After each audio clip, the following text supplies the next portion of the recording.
الحسن العبقى فالورد تطوع واعتنقا حسن يا رب لنا الخلقا طهره فلا يحوي نزقا واجعله يقلد في صبر للهادي في حسن خلقا. چونکہ اس کو نکاح کرنا ہے، بہت بھاری جانے والا ہے، بہت زیر بار ہونے والا ہے، بہت ذلیل و رسوا ہونے والا ہے، بہت زیادہ ستائے جانے والا ہے. اس کو پتہ ہے اب ستائے جانے والا ہے ان کی پرورش میں، ستائے جانے والا ان کو بار بار آ کر دیکھ کر اللہ کی مخلوق میں جو لوگ کیڑے نکالتے ہیں ان کی طرف سے، لڑکے والے جو ہوتے ہیں، ستایا جانے والا ہے پیسوں کی شکل میں، ستایا جانے والا جہیز گھوڑے اور جوڑے کی رقموں میں، ستایا جانے والا ہے مختلف قسم کے رسومات میں کھلا پلا کر زیر بار کر کے وہ پتہ کرتا ہے، پریشان ہوتا ہے. اور یقین جانیے میں جہاں لڑکا اور لڑکی گھر والے بول رہا ہوں، بچے سب کو ہوتے ہیں لڑکا اور لڑکی، ان کے ساتھ بھی وہی باری آتی ہے جو لڑکے والے ہوتے ہیں، چونکہ اس کو بھی تو بہنیں ہوں گی، اس لڑکے کو ان کو بھی تو بیٹیاں ہوں گی نا، اس پہ بھی آتی ہے. لیکن افسوس کی بات ہے اپنی انگلیاں دبنے کے بعد دوسروں کی انگلیاں کیسے دباتا ہے انسان سمجھ میں نہیں آتا ہے. ایک بار گڑھے میں خود گرنے کے بعد دوسروں کی گرانے کی سوچ کیسے سکتا ہے ایک مسلمان؟ لیکن یہ بات سمجھ میں نہیں آتی، چونکہ وہ تھوڑی دیر کی شان، شوکت، ریا، دکھاوا، نام، نمود وہ بہت اہم ہے نا، اسی کے لیے تو زندگیاں گزار رہے ہیں ہم لوگ.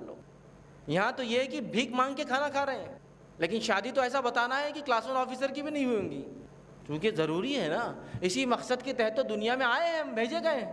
یہی تو مقصد ہے جینے کا کہ شادی کرو تو ولیمہ کرو یا نکاح کرو تو بتاؤ لوگوں کو ہم نے کیا کیا. اگر یہ نہ کیا تو پھر کیا کیا زندگی میں؟ تو نکاح کے لیے شرعی اعتبار سے تو صرف 4 کنڈیشن ہیں. دنیاوی اعتبار سے میں کہتا ہوں نا، مسلمانوں کا جہاں بھی جو سماج بستا ہے ایسے کنڈیشنز لگا دیے، جیسا میں نے کہا اللہ نے ہمارے نکاحوں کو مشکل اور ناممکن کر دیا، بے برکت کر دیا، اولادوں کو نافرمان کر دیا. آئیے اللہ رب العزت قرآن میں فرماتا ہے، سورہ روم سورہ نمبر 30 آیت نمبر 21 میں اللہ نے فرمایا کہا، اور اس کی نشانیوں میں جو خطبے میں نے آیت تلاوت کی، اور اس کی نشانیوں میں سے یہ ہے کہ اس نے تمہارے لیے تمہارے جنس کی بیویاں بنائی. یہ اللہ کی آیتوں میں سے ایک آیت ہے کہ اس نے ہمارے جنس سے جو ہے ہماری بیویاں بنائی، ٹھیک ہے، بیویاں جو ہے بنائی تاکہ تم ان کے پاس سکون حاصل کر سکو، تاکہ تم ان بیویوں سے سکون حاصل کر سکو، اور تمہارے درمیان محبت اور جو ہے رغبت پیدا کر دی، الفت ڈال دی، محبت ڈال دی، اللہ تعالیٰ نے پیدا کر دی. یقیناً اس میں بہت سی نشانیاں ہیں ان لوگوں کے لیے جو غور و فکر کرتے ہیں. یہاں اللہ بول رہا ہے نکاح سے سکون ملتا ہے، اطمینان حاصل ہوتا ہے، محبت اور رغبت پیدا ہوتی ہے. ہمارے نکاح ایسا کچھ بھی رزلٹ نہیں دے رہے ہیں.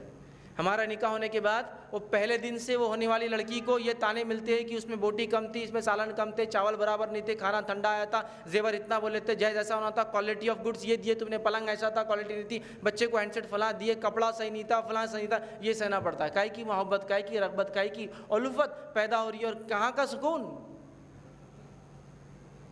سمجھ رہے آپ؟ ہمارے نکاح ایسے ہوتے ہیں، یہاں اللہ کہہ رہا سکون کی جگہ ہمارے نکاح یہ کہ ایک انسان لڑکا نکاح کر لیتا ہے تو راستہ بدل دیتا ہے اپنا. اس لیے نہیں کہ آج کل بیوی کے ساتھ زیادہ رہ رہا ہے، اس لیے کہ ادھار زیادہ ہو گئی ہے تو راستہ بدلنا ہی ہے نا. راستے والوں سے لیا ہے تو نئے راستے سے جاتا ہے چھپ کے. بے برکت ہو گئے ہمارے نکاح. یہاں اللہ کہہ رہا سکون کی جگہ ہے. سکون ہے جب نکاح کرتے ہو تو تمہارے لیے تمہارے جنس کی عورتیں پیدا کی جو تمہارے لیے سکون اطمینان ہے، اور تمہارے بیچ مودت اور رغبت اللہ نے پیدا کی، محبت پیدا کی. اس میں آیت ہے، نشانی ہے یہ غور کرنے والوں کے لیے.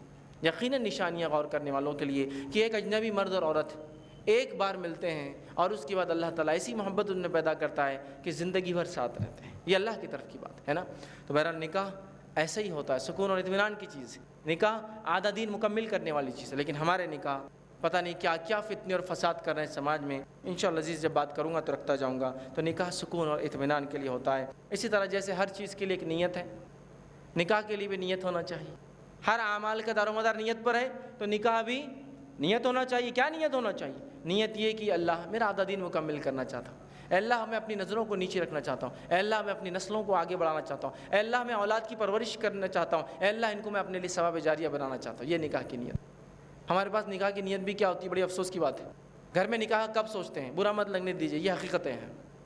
نکاح کی جب سوچتے ایک لڑکے کی، حالانکہ لڑکا بول بول کر تھک گیا، بیٹا بول بول کر تھک گیا کہ نکاح میرا کر دو ابا. ابا بولتے ابھی نہیں. ٹھیک ہے. پھر نکاح کی یاد کب آتی ہے؟ ارے گھر میں کام کو کوئی نہیں ہے، کام والی برابر نہیں آ رہی، نکاح کر دیتے اس کا. چلو کام والی بھی نہیں آ رہی، کام بہت زیادہ ہے تو نکاح کر دو. کام مقصد کیا نکاح کا؟ دین مکمل کرنا نہیں ہے. ایک کام والی کی کمی محسوس ہو رہی ہے تو بہو لے کر آ جاتے ہیں. اب ظاہر سی بات، آنے کے بعد اگر خدمت نہ کرے ساس کی تو پھر کیا فائدہ ہوا لا کر؟ وہ نہیں سمجھ میں آ رہا کہ بیٹے کو کیا فائدہ ہوا, اس کی نسلوں کو کیا فائدہ ہوا, اس کو فائدہ نہیں ہونا لیکن اس عورت کو, چونکہ انٹینشن نیت ہی برابر نہیں ہے لانے کے پیچھے. نکاح اس لیے کر دی کہ امی بہت بیمار ہے, اب کون سنبھالے گا ان کو, تو آپ کو خدمت گزار عورت چاہیے تھی, آپ کو نکاح توڑی کرنا تھا. حالانکہ نکاح کے مقاصد میں یہ ہو سکتا ہے کہ کوئی یہ سوچ کر بھی کسی بیوی سے, کسی لڑکی سے شادی کرے کہ وہ آپ کی والدہ کی خدمت کرے, بیمار ہے, وہ آپ کے گھر میں لوگوں کو سنبھالے, یہ لیکن بتانا پڑے گا اس کو, اور ویسی ڈھونڈ کر لانا پڑے گا جو اس لائق ہو. لانے کے بعد آپ کو نہیں ڈسکلوز کرنا ہے. ایک صحابی رسول نے اپنا نکاح طے کیا, نکاح کر لیا, اور نکاح جب کیا تو ایک مطلقہ عورت سے کیا جس کی طلاق ہو چکی. نبی اکرم صلی اللہ علیہ وسلم فرمایا تم نے کنواری عورت سے کیوں نکاح نہیں کیا, تم تو نوجوان تھے نا. تو کہ اللہ کے رسول صلی اللہ علیہ وسلم, میری والدہ کا انتقال ہو گیا, 3 چھوٹی چھوٹی بہنیں تھیں, اب ان کی کون دیکھ بھال کریں گا, ظاہر چاہتے میری بیوی کے علاوہ کوئی نہیں ہے, تو میں نے ایسی عورت سے نکاح کیا جو متعلقہ ہو, اس کو پتہ ہو معاملات کیا ہوتے ہیں, وہ رہ چکی ہو کسی آدمی کے ساتھ, تو میری بہنوں کی وہ اچھے سے دیکھ بھال بھی کریں. تو نیت یہ تھی کہ میں نکاح کروں, دین بھی مکمل ہو, لیکن ساتھ میں میری چھوٹی بہنیں. اور ظاہر سی بات ہے لڑکیوں کے لیے صحابی تو کچھ بہن بھی ہے, تو کیا نہلانا ہے, دھلانا ہے, رکھنا ہے, ان کے مسائل تھوڑی بھائی پورا کر سکتا ہے نا. تو کوئی ایسی عورت ہو جو جانتی ہو یہ سب چیزیں, ویسی کر کے لائے. تو نیت تھی نکاح کی, لیکن ساتھ میں ایک سوچ تھی کہ بہنوں کی ہو, تو پھر سوچ کے ساری چیزیں کی, پری کنڈیشن تھا, پہلے سے بتا دیا. یہ نہیں کہ لانے کے بعد ایک عورت کو جو بیچاری اپنے گھر میں ناز و نخروں میں پلی ہے, مالدار لا کے کل بولیں گے کہ میری ماں کا فلاں اور فلاں اٹھا بولیں گے, یہ تو میرے تصور میں نہیں, میں نے کبھی کام ہی نہیں کری, مجھے ہی کھاتی ہے, گھن آتی ہے, خے آتی ہے, چیز دیکھ ہوتا ہے نا. تو آپ کو پہلے سے پلان بھی تو کرنا پڑے گا نا. تو نیت, انٹینٹ بڑا اہم ہے, یاد رکھیے, نیت درست ہو. اسی طرح میں سمجھتا ہوں نکاح کی فضیلت بہت ہے, مجھے زیادہ بتانے کی ضرورت نہیں, مختصر ایک لائن میں بتاتا ہوں, چلتا ہوں. وہ یہ, نکاح انسان میں شرم اور حیا پیدا کرتا ہے, اور نکاح آدمی کو بدکاری سے بچاتا ہے. نکاح انسان میں شرم و حیا پیدا کرتا ہے اور انسان کو بدکاری سے بچاتا ہے, برے اعمال سے بچاتا ہے. اسی طرح جو ہے نکاح جنسی آلودگی سمجھ رہے آپ, جنسی آلودگی جو ہے اس سے جو ہے ایک سماج کو محفوظ رکھتا ہے, ایک فرد کو محفوظ رکھتا ہے. اسی طرح نکاح کے فضائل میں سے ایک فضیلت ہے, نکاح باہمی محبت اور مودت کا سب سے بہترین طریقہ ہے. اور اس کے تعلق سے ایک روایت میں آتا ہے جو ابن سنن ابن ماجہ کی ہے, نبی اکرم صلی اللہ علیہ وسلم فرما کہا, عبداللہ بن عباس رضی اللہ عنہما اس کے راوی فرماتے ہیں کہ نبی اکرم صلی اللہ علیہ وسلم فرمایا, ہم نے 2 محبت کرنے والوں کے لیے نکاح سے زیادہ کوئی مؤثر چیز نہیں دیکھی. لیکن یہاں یہ حدیث کا معنی یہ مت لے 2 محبت کرنے والے مطلب 2 افیئر کرنے والوں کے لیے شادی زیادہ کوئی بہتر چیز نہیں. یہاں معنی یہ کہ جب ایک مومن انسان دین اور تقوی کی بنیاد پہ ایک لڑکی کو پسند کرتا ہے کہ دیندار ہے, تقوی والی ہے, تو یہ محبت ہے, تو لہٰذا ان دونوں کے لیے نکاح سے بہتر کوئی چیز نہیں. سمجھ رہے آپ, ٹھیک ہے. تو نکاح باہمی محبت اور الفت کا ذریعہ ہے. اسی طرح نکاح سے دین مکمل ہوتا ہے نا, آدھا دین ہے وہ, اور آپ صلی اللہ علیہ وسلم باقی آدھے کی فکر کریں. بحقی کی روایت ہے, نبی اکرم صلی اللہ علیہ وسلم فرماتے اور کہتے ہیں, جب کوئی شخص نکاح کر لیتا ہے تو اپنا آدھا دین مکمل کر لیتا ہے, لہٰذا اسے چاہیے کہ باقی آدھے کے معاملے میں اللہ سے ڈرتا رہے, ٹھیک ہے. باقی آدھا تو ہے نا, نکاح کرنے سے اس کو سارے معاملات, معاشرت اور ساری چیزیں سیکھتا ہے, پھر وہ کیسا رہنا سوسائٹی اور سماج میں, بچوں کی تربیت, تعلیم, محنت اور سب کچھ سیکھتا ہے. باقی آدھے کی فکر کرے. اسی طرح نکاح کے فضائل میں ایک فضیلت یہ ہے, جو شخص گناہ سے بچنے کے لیے نکاح کرتا ہے, اللہ تعالیٰ کا ذمہ ہے کہ اس کی مدد کرے. نبی اکرم صلی اللہ علیہ وسلم دیکھیے کیا فرماتے ہیں, سنن نسائی کی روایت ہے, ابو ہریرہ رضی اللہ عنہ اس کے راوی فرماتے اور کہتے ہیں, اللہ کے رسول صلی اللہ علیہ وسلم نے فرمایا, 3 آدمیوں کی مدد کرنا اللہ تعالیٰ کا ذمہ ہے. وہ غلام جو اپنے مالک سے لکھا کر لے کہ اگر میں اتنا دوں تو وہ مجھے آزاد کر دیں گا, معاہدہ کر لیں. اور دوسرا فرمایا, برائی سے بچنے کی نیت سے کوئی شخص نکاح کا ارادہ کرے. تیسرا فرمایا, اللہ کی راہ میں جہاد کرنے والا. ان 3 کی بات کو پورا کرنا, مدد کرنا اللہ کا ذمہ ہے. تو جو نکاح کے لیے کوشش کرتا ہے, محنت کرتا ہے کہ کماؤں, کیوں؟ اس لیے کہ کماؤں گا تو پھر بیوی بچوں خرچ ہے نا, ان کا خرچ لاگو, ظاہر سی بات ہے, جب کمائیں گا تو کچھ خرچ کے لیے اس کے اثر رہیں گا. تو وہ جب اس کے لیے محنت کرتا ہے اپنی نفس کو بچانے, تو اللہ تعالیٰ کیا کرتا ہے, اس کی مدد کرنا اللہ پر لازم ہے, ٹھیک ہے. تو لہٰذا نوجوان جو ہے کوشش کرے اپنے نکاح کے لیے, محنت کرے تاکہ آنے والی کو کھلائے پلائے, بچوں کی تربیت کر سکے, تو یقین اللہ تعالیٰ کا ذمہ ہے کہ مدد کرے. تو یہ نکاح کی فضیلت میں. اسی طرح نکاح جو ہے نسل انسانی کی بقا کا ذریعہ ہے. ہیومن ریس آگے چلتی ہے نکاح سے, اور جہاں نکاح نہیں ہوتے, زنا ہوتے ہیں, وہاں انسانیت آگے نہیں بڑھتی, ان کی آبادیاں گھٹتی چلی جاتی ہے, درکیے. اسی طرح قیامت کے روز امت مسلمہ کی کثرت نبی اکرم صلی اللہ علیہ وسلم کی خوش ہونے کی وجہ بنے گی, فخر کرنے کی وجہ بنے گی. اور آپ صلی اللہ علیہ وسلم فرما, حدیث میں الفاظ اس طرح سے, ابو داؤد کی روایت ہے, میں روز قیامت تمہاری کثرت پر فخر کروں گا. یا ایک روایت میں ہے کہ میں فخر کروں گا بنی اسرائیل کے مقابلے اپنی امت کے اوپر, چونکہ امت مسلمہ کے بعد جو سب سے بڑی امت ہوگی بنی اسرائیل ہوں گی. سمجھ رہا؟ تو فخر کی وجہ بننے والا ہے. اور نکاح کے لا تعداد فائدے ہیں پردے کے اعتبار سے اور انسانی جو ہے خواہشات کے اعتبار سے. حسن يا رب لنا الخلق. دیکھنا نہ بھولیں بلیک اینڈ وائٹ.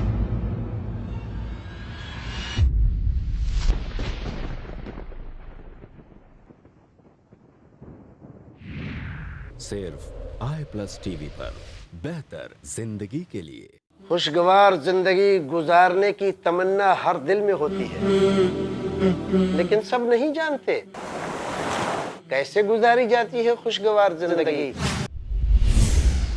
خوشگوار زندگی کے اصول جانیے شیخ رضا اللہ عبد الکریم مدنی سے. آج کی ٹینشن بھری زندگی میں اپنے آپ کو خوش رکھنے کے اسلامی اصول، ہر بدھ رات 8:30 بجے صرف آئی پلس ٹی وی پر بہتر زندگی کے لیے. حسن يا رب لنا الخلق.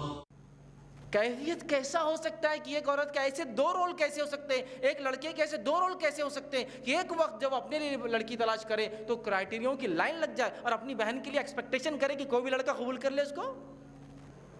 جب تم یہ اصول بناتے ہو اپنے خود ساختہ تو اللہ رب العزت بھی کیا کرتا ہے، چیزوں کو مشکل کر دیتا. چونکہ اس کے اصول چھوڑے گئے، اپنے اصول لاگو گئے، اس کی شریعت ترک کی گئی، اپنی شریعت لاگو کی گئی، تو لو بدلا پھر اس کا، لو بدلا پھر اس کا. سمجھ رہے ہیں آپ بات کو؟ بڑی اہم چیز ہے، یاد رکھیے اس بات کو، یاد رکھیے. خوبصورتی، خوبصورتی، خوبصورتی کا پیمانہ گوری ہونا، لمبی ہونا، یہ نوجوانوں کے ذہنوں میں کوئی خوبصورتی کا پیمانہ گوری اور لمبی ہونا نہیں ہے. خوبصورتی انسان کے دل میں ہوتی ہے، وہ دل سے خوبصورت ہوتا ہے. چہرے سے تو وہ خوبصورتی کا عالم ہے کہ جس کی کوئی انتہا نہیں. یقیناً میں کسی بھی خوبصورت مرد یا عورت کو برا نہیں کہہ رہا ہوں، نہ میں ان کی برائی بیان کر رہا ہوں، یہ کہہ رہا ہوں کہ ان سے شادی نہیں کرنا چاہیے. دینداری کے ساتھ خوبصورتی، دینداری کے ساتھ مالداری، دینداری کے ساتھ حسب نسب، یہ ہونا چاہیے. دس از کرائٹیریا، یہ کرائٹیریا. دیندار خوبصورت لوگ، دیندار مالدار لوگ، دیندار اچھے حسب نسب، دینداری سب سے اول کرائٹیریا، یہ بتانا چاہ رہا ہوں. ٹھیک ہے؟ تو لہٰذا خوبصورتی. اور چوتھا فرمایا دینداری. لوگ کرتے ہیں لیکن ہم کو دینداری کو اول دینا ہے. دینداری، ہمارے پاس دینداری کا کیا حال ہے؟ لاسٹ میں لڑکی کا سب کچھ ہو گیا. اور کچھ لوگ ہوتے جو دینداری کا دعویٰ کرتے ہیں، وہ دینداری کا پتا پھینک کر سمجھو داخل ہوتے گھر کے اندر. وہ انٹری کارڈ کیا رہتا؟ دیندار لڑکی چاہیے. اب بتا دیے دیندار لڑکی حافظہ ہے، عالمہ ہے، یہ ہے، وہ ہے، فلاں سے جڑی ہے، فلاں سینٹر سے جڑی، یہ کام کرتی، دین کا کام کرتی، دعوت کرتی، تبلیغ کرتی، اصلاح کرتی. اب ریجیکٹ کر دی. بھائی کیوں ریجیکٹ کیے؟ نہیں بولے وہ خوبصورت نہیں تھی. تو آپ نے دینداری کہا تھا نا پہلے. نہیں دیندار بولتے اس کا ہوتا یہ تھوڑی. دینداری خالی ایک وہ انٹری کارڈ ہے، ڈالنے کے بعد اس کو پھاڑ کے پھینک دیتے ہیں. اب وہ ساری چیزیں دیکھنا ہے جو نہیں دیکھنا چاہیے تھے، جس کے بارے میں سوچ بھی نہیں تھی. دینداری کو دیکھیے، دینداری کو لازم جانی، یاد رکھیے. لہٰذا ہم جو لوگوں کو سہولت دیں گے اللہ تعالیٰ بھی ہمیں ایسی سہولت دے گا. اسی طرح یاد رکھیے نکاح کے بعد جو ہے جائز طریقے سے اس کا اعلان کرنا چاہیے. لیکن ہمارے پاس اس معاملے میں لوگوں کو غلو کرتے ہوئے دیکھا گیا کہ نکاح کے بعد جو ہے وہ جو ہے جائز طریقے سے، مطلب نکاح سے پہلے بھی اعلان ہو سکتا ہے، کرتے ہیں لیکن بہت اسراف کرتے ہیں. اور رخوں کی شکل میں اعلان کوئی بھی ڈھنگ سے ہو سکتا ہے. آج کے دور میں تو واٹس ایپ بھی کرنا یہ بھی اعلان ہے، ٹھیک ہے. لیکن ہاں بس رخوں کی شکلیں بہت قیمتی اور بہت مہنگے رخے ہوتے ہیں. کوشش کرے کہ سستے میں چھاپیں. ایک بار آدمی پڑھتا ہے، اگلی بار تو دیکھتا بھی نہیں، خالی ڈیٹ وائز لگا دیتا ہے، موبائل میں انٹری کر لیتا ہے کہ جانا ہے، الارم لگا کے آ جاتا ہے. ٹھیک ہے، تو کوشش کرے آپ اس میں جو ہے سستا یا ایسا خالی جس میں میسج پاس ہو جائے وہ کافی ہے. اسی طرح جو ہے نکاح کے لیے کم از کم 2 پرہیزگار گواہوں کا ہونا شرط اور کنڈیشن ہے. بحقی کی روایت ہے، نبی اکرم صلی اللہ علیہ وسلم فرما کہا، حق مہر اور 2 عادل گواہوں کے بغیر نکاح نہیں ہوتا. حق مہر اور 2 عادل گواہوں کے بغیر نکاح نہیں ہوتا، تو 2 عادل گواہ ہو. اسی طرح جو ہے نکاح سے قبل اگر کوئی کنڈیشن طے ہوتی ہے تو اس کنڈیشن کو پورا کرنا واجب ہے آپ پر، یاد رکھیے. جیسا نکاح سے پہلے آپ نے بولا لڑکی کو پڑھائیں گے تو پڑھانا پڑے گا، سوائے اس کے کہ پھر شرعی طور سے حالاتی نہ رہے، صحت نہ رہی، یا وعدہ کرنے کے بعد وہ کنڈیشنز فلفل نہیں ہو، مجبوراً ایک الگ بات. لیکن بہت سارے لوگ جھوٹ بولتے ہیں، ہاں سب کر لیں گے، بعد میں بولتے ہیں بولے تھے جب اب کیا ہوا. نہیں بولنا چاہیے. کنڈیشن جو ہے، اس لیے کہ حدیث میں آتا ہے، متفق علیہ روایت ہے، نبی اکرم صلی اللہ علیہ وسلم فرما کہا، جن شرائط پر تم شرمگاہوں کو حلال بناتے ہو انہیں پورا کرنا دیگر شرائط کے نسبت زیادہ ضروری ہے. شرمگاہ کو حلال بنانا مطلب شادی کرنا. جس شرائط پہ شادی کرتے ہو ان شرائط کا پورا کرنا زیادہ ضروری ہے دوسری شرطوں کے مقابلے میں. تو لہٰذا اگر پہلے کچھ کنڈیشنز رکھتے ہیں اس کو پورا کرنا چاہیے. غیر شرعی کنڈیشن ہو تو شادی کے بعد توڑے جا سکتے ہیں. بہت سارے لوگ میں نے غیر شرعی کنڈیشن بھی لگاتے ہیں. ایک بار میں نے ایک شادی دیکھی جس کے اندر کنڈیشن یہ تھی کہ ہر جمعرات کو لے جا کے پکچر دکھانا. کنڈیشن شادی سے پہلے، اور دولہے نے یس بولا. سبحان اللہ. چونکہ پہلے جمعرات کو فلم ریلیز ہوتی تھی اورنگ آباد میں، اس وجہ سے ہو سکتا ہے آج کے دور میں جمعہ کوئی لگاتا ہوں گا. بہرحال ایک عجیب بات ہے. یہ غیر شرعی کنڈیشنز ہے، یہ پہلے بھی درست نہیں ہے لیکن اب شادی کے بعد اصلاح ہو گئی، اب عقل آئی، تو ایسے کنڈیشن جو غیر شرعی تھے ان کو توڑ دینا چاہیے۔ اب نکاح میں ولی کا ہونا ضروری ہے چونکہ یہ کنڈیشن ہے، ٹھیک ہے، یہ کنڈیشن ہے، یہ ضروری ہے۔ ولی لڑکی کا والد ہو سکتا ہے، والد کی غیر موجودگی میں اس کا چاچا، اس کا دادا، اس کا بھائی، ٹھیک ہے، اور یا اس کا بیٹا بھی اس کا ولی بن سکتا ہے۔ مطلب عورت کی عمر ہو گئی، نکاح کیا تھا، مطلقہ ہے یا بیوہ ہے، اس کا بیٹا بڑا ہے بالغ، تو وہ بھی شادی کر سکتا ہے۔ جیسے کہ انس بن مالک رضی اللہ عنہ نے اپنی والدہ کی نکاح کیا تھا، ام سلیم رضی اللہ عنہ، جب انہوں نے ابو طلحہ رضی اللہ عنہ سے اپنا نکاح کیا تھا، تو انس بن مالک نے نکاح پڑھا تھا اپنے جو والدہ کا، بڑے تھے، تو ایسا بھی ہو سکتا۔ امام شافعی نے اپنی والدہ کا نکاح پڑھایا تھا، ان کے والد کا انتقال ہو گیا تھا، بعد میں انہوں نے امام محمد سے نکاح کیا تو امام شافعی نے اپنی والدہ کا نکاح پڑھایا، ٹھیک، تو بیٹا بھی پڑھا سکتا ہے، بیٹا بھی ولی بن سکتا ہے، یاد رکھیے، جبکہ والد نہ ہو تو پھر یاد رکھیے اقرب نہ ہو تو پھر اس کے بعد والا، اب یہ بھی نہ ہو تو پھر ادھر سائڈ چل جائیں گا، ماموں ہو جائیں گا، سگا، یہ سب سگے، کوئی بھی رشتے کا نہیں، سگے ماموں ہو جائیں گا، ادھر سے نانا ہو جائیں گا، ٹھیک ہے،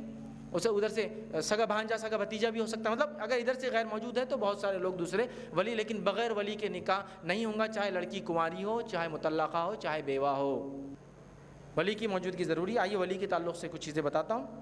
ولی کی رضامندی نکاح کے لیے شرط ضروری ہے۔ جامع ترمذی کی روایت ہے، نبی اکرم صلی اللہ علیہ وسلم فرمایا، کہا کہ ولی کے بغیر نکاح نہیں ہوتا ہے، ولی کے بغیر نکاح نہیں ہوتا، آپ نے فرمایا، مطلب یہ کنڈیشن اس عمل کو بولتے ہیں جس کے نکل جانے سے وہ عمل بیکار ہو جاتا ہے۔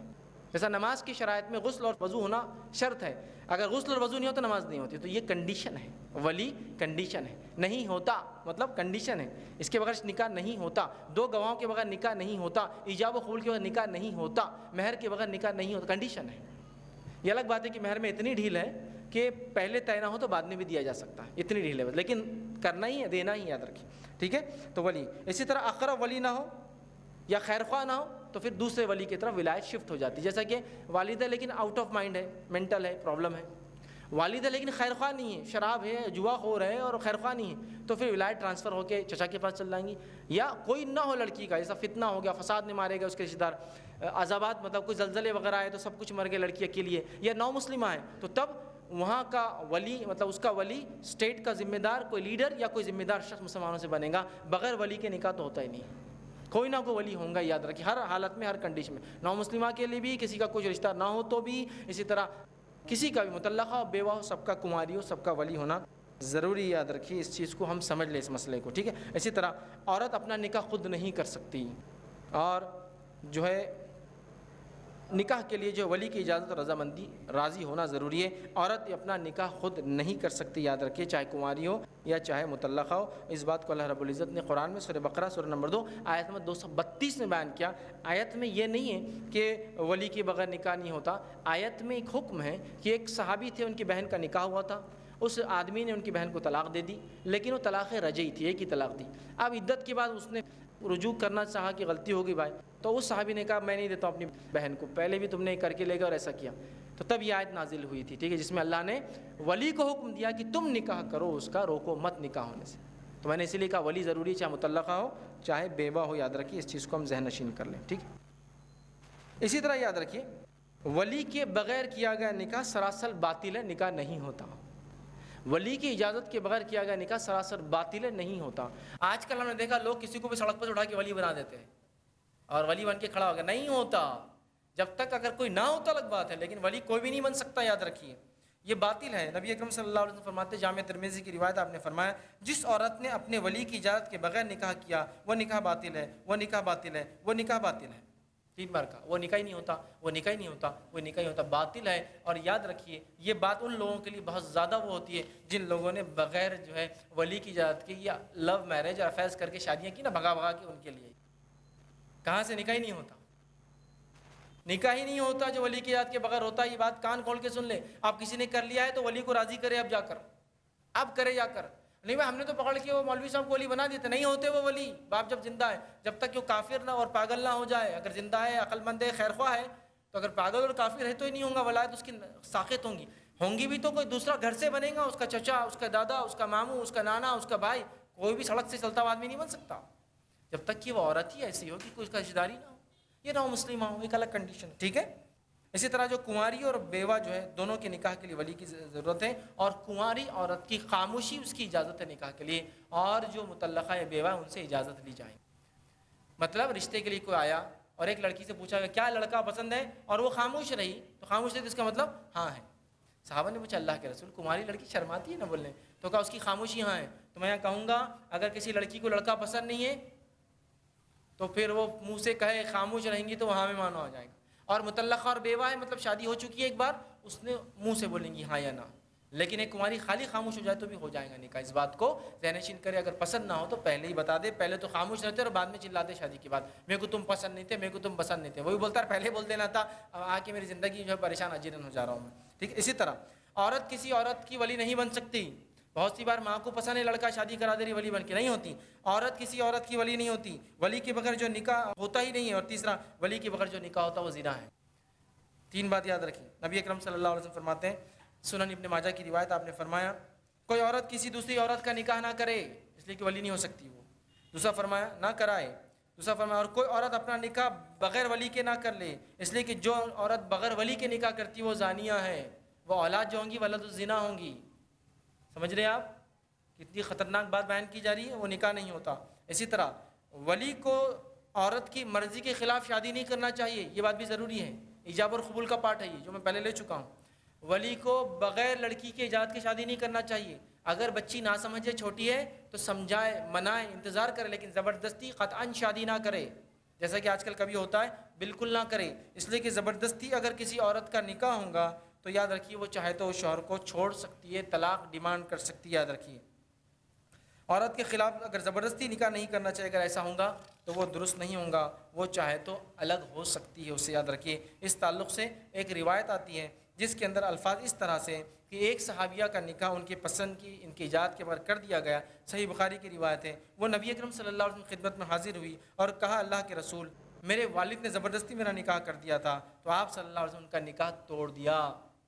طفيت على الحسن العبقى فالورد تضوع واعتنقا حسن يا